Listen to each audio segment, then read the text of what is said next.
आज हम जानेंगे माँ काली को गुस्सा क्यों आता है और उसका कारण क्या है। काली माँ हिंदू धर्म में एक प्रमुख देवी, शक्ति और विनाश की देवी के रूप में पूजी जाती हैं।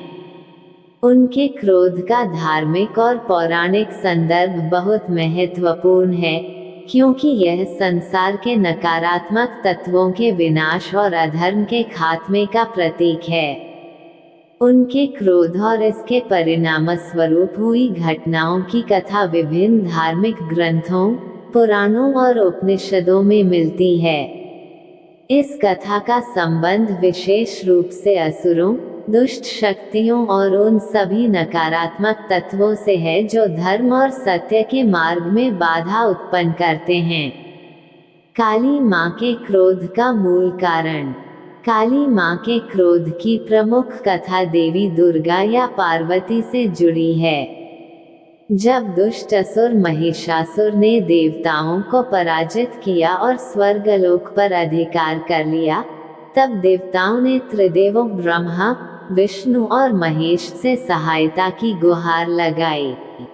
त्रिदेवों ने अपनी सामूहिक ऊर्जा से देवी दुर्गा को उत्पन्न किया, जो महिषासुर का विनाश कर सकी। देवी दुर्गा ने महिषासुर के साथ एक लंबी और कठिन लड़ाई की। इस युद्ध के दौरान जब असुरों की संख्या बहुत बढ़ गई और उनका विनाश आवश्यक हो गया, तब देवी दुर्गा ने अपने भीतर की उग्र शक्ति को जागृत किया। ये शक्ति ही काली माँ के रूप में प्रकट हुई। काली माँ की उत्पत्ति का प्रमुख कारण अत्याचार, अन्याय और असुरों के आतंक का अंत करना था। जब देवताओं और मनुष्यों पर अत्याचार की सीमा पार हो गई, तब काली माँ ने अपने प्रचंड रूप में अवतार लिया। उनके क्रोध का कारण ये था कि संसार में अधर्म बढ़ रहा था और दुष्ट शक्तियां अनियंत्रित होकर विनाशकारी कार्य कर रही थीं। काली माँ के क्रोध की कथा। देवी काली का एक प्रमुख प्रसंग चंड मुंड और रक्तबीज नामक असुरों के संहार से जुड़ा है। ये कथा दुर्गा सप्तशती में मिलती है, जो मार्कंडेय पुराण का हिस्सा है। इस कथा के अनुसार जब देवी दुर्गा असुरों के साथ युद्ध कर रही थी, तब असुरों के सेनापति चंड और मुंड ने देवी पर आक्रमण किया।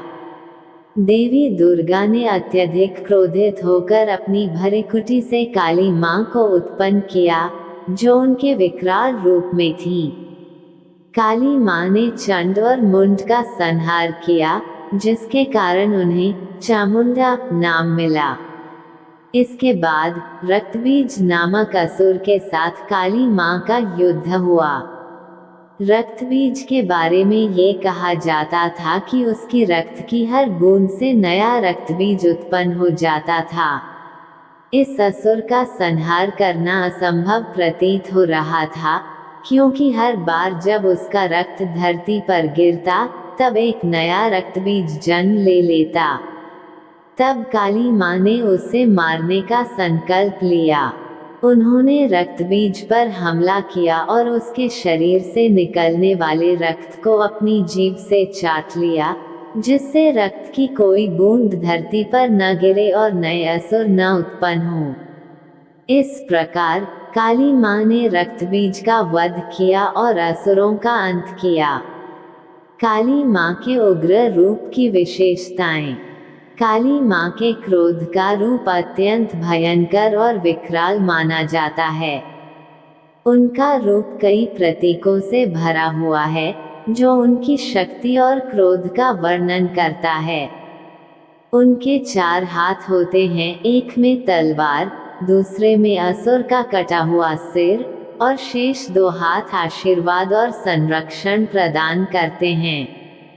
उनके गले में असुरों के सिरों की माला होती है और उनकी जीभ रक्त से लाल होती है। उनके शरीर पर कोई वस्त्र नहीं होता, जो उनकी निराकारता और स्वतंत्रता का प्रतीक है। काली माँ का ये विकराल रूप दरअसल उनके भीतर की उस ऊर्जा का प्रतीक है जो अधर्म और अन्याय के खिलाफ लड़ती है। ये संसार की नकारात्मक शक्तियों को नष्ट करने के लिए है, ताकि धर्म, सत्य और न्याय की स्थापना हो सके। उनके क्रोध का उद्देश्य विनाश नहीं है, बल्कि सृष्टि की रक्षा और पुनः स्थापन करना है। उनका ये रूप अत्याचारियों और अधर्मियों के लिए भयावह है, लेकिन भक्तों के लिए वह माँ का रूप है जो उनकी रक्षा करती हैं। काली माँ के क्रोध का परिणाम। काली माँ के क्रोध का परिणाम केवल विनाश नहीं था, बल्कि यह धर्म और सत्य की पुनः स्थापना के लिए आवश्यक था। जब देवी काली ने रक्तबीज और अन्य असुरों का विनाश किया, तब उनका क्रोध अनियंत्रित हो गया। वे इतनी अधिक क्रोधित हो गईं कि वे विनाश की प्रक्रिया में अपने मार्ग में आने वाली सभी चीजों को नष्ट करने लगी। उन्होंने युद्ध के मैदान में असुरों को समाप्त कर दिया, लेकिन उनका उग्र नृत्य धरती के लिए विनाशकारी हो गया। इस उग्रता को शांत करने के लिए देवताओं ने भगवान शिव से सहायता मांगी। भगवान शिव, जो देवी काली के पति हैं, उनके सामने प्रकट हुए और धरती पर लेट गए। जब काली माँ का पैर भगवान शिव के शरीर पर पड़ा, तब उन्हें एहसास हुआ कि वह अपने ही पति पर पैर रख रही हैं। इस घटना से काली माँ का क्रोध शांत हो गया और वे अपने उग्र रूप से वापस अपनी सौम्य अवस्था में लौट आईं।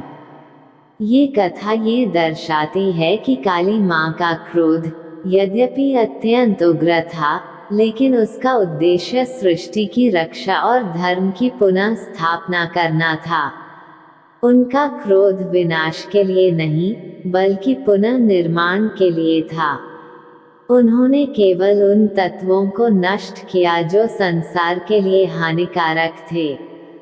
काली माँ के क्रोध का प्रतीकात्मक अर्थ। काली माँ के क्रोध का धार्मिक और आध्यात्मिक अर्थ बहुत गहरा है। उनका क्रोध उन सभी नकारात्मक तत्वों के विनाश का प्रतीक है जो मानव समाज और धर्म के लिए बाधा उत्पन्न करते हैं। उनका विकराल रूप ये दर्शाता है कि जब संसार में अधर्म और अन्याय की सीमा पार हो जाती है, तब विनाश और उग्रता आवश्यक हो जाती है। यह उग्रता केवल उन तत्वों के लिए है जो संसार को बर्बाद करना चाहते हैं। उनके क्रोध से यह संदेश मिलता है कि सत्य और धर्म की जीत के लिए कठिनाइयों का सामना करना आवश्यक है, और कभी कभी इसके लिए उग्रता और शक्ति का प्रयोग भी जरूरी हो जाता है। काली माँ की पूजा और उनका महत्व। काली माँ को आदिकाल से ही शक्ति की देवी के रूप में पूजा जाता रहा है। विशेष रूप से बंगाल, असम, उड़ीसा और नेपाल में उनकी पूजा का बहुत महत्व है। काली माँ के मंदिरों में उन्हें बलिदान, ध्यान और साधना के माध्यम से पूजा जाता है। उनकी पूजा ये सिखाती है कि संसार की नकारात्मक शक्तियों से लड़ने के लिए साहस, शक्ति और धैर्य की आवश्यकता होती है। काली माँ का क्रोध और उनकी शक्ति उन भक्तों के लिए रक्षा कवच की तरह काम करता है जो सत्य और धर्म के मार्ग पर चल रहे हैं। उनके उग्र रूप से यह संदेश मिलता है कि चाहे जितनी भी कठिनाइयां क्यों न आए, धर्म और सत्य की जीत निश्चित है। निष्कर्ष। काली माँ के क्रोध का कारण अधर्म, अन्याय और असुर शक्तियों का उभार था, और उनका क्रोध उन नकारात्मक शक्तियों के विनाश के लिए था जो संसार और सृष्टि के लिए हानिकारक थी। उनका ये क्रोध न केवल विनाश का प्रतीक था, बल्कि धर्म और सत्य की पुनः स्थापना का भी प्रतीक था। उनकी कथा ये सिखाती है कि संसार में जब भी अन्याय और अधर्म बढ़ता है, तब शक्ति और साहस के साथ उसका सामना करना आवश्यक हो जाता है। काली माँ का क्रोध इसलिए धार्मिक और पौराणिक दृष्टि से महत्वपूर्ण है क्योंकि यह अधर्म के विनाश और धर्म की विजय का प्रतीक है।